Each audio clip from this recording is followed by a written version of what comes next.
বাবা আমি স্কুল যেতেছি, আজকে আমার পরীক্ষা আছে, পরীক্ষাতে যদি ফার্স্ট হই আমাকে মোবাইল কিনে দিতে হবে। আচ্ছা ঠিক আছে, যা, তুই যদি ভালো রেজাল্ট করতে পারস তোর একটা মোবাইল কিনে দিব। আচ্ছা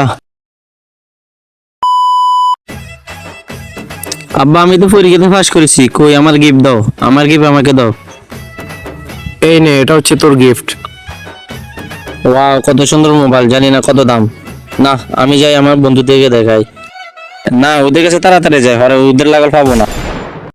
দেখ বন্ধু বন্ধু, আমি নতুন মোবাইল কিনছি, আমাকে গেম নামাইয়ে দে। তোরা যখন খেলতেছিস আমিও খেলবো। এই দিকে দে, আমি তোর গেম নামাই দিতেছি।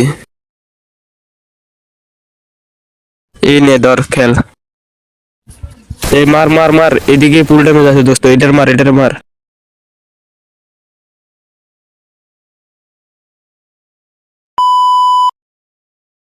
এই মার মার মার মার, এই সামনে সামনে সামনে সামনে, ফুল ড্যামেজ আছে বন্ধু।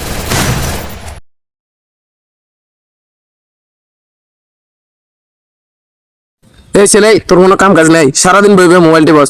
আজকের পর থেকে তোর আর মোবাইল দিব না, আজকের পর থেকে তোর মোবাইল টিপা বন্ধ। এই ভাই মার মার মার মার, ভাই সামনে দিয়ে মার, সামনে দিয়ে সামনে দিয়ে যায় ভাই ভাই। আরে ভাই ফুল ড্যামেজ আছে, ফুল ড্যামেজ। আর ভাই মরে গেছি মরে গেছি ভাই, মরে গেছি ভাই, রিভাইভ করো আমাকে, রিভাইভ করো। এই ভিডিওটা দেখে অনেকে বুঝতে পারছেন অনেক কিছু, যে ফ্রি ফায়ার গেমটা এটা অনেকেই খেলেন, তবে এমন ভাবে খেলেন না যাতে এটা আপনার রক্তের সাথে মিশে যায়, আপনার জীবন ধ্বংস করে। তাই এইসব গেম থেকে একটু বিরত থাকার চেষ্টা করবেন। সবাই সুস্থ থাকবেন।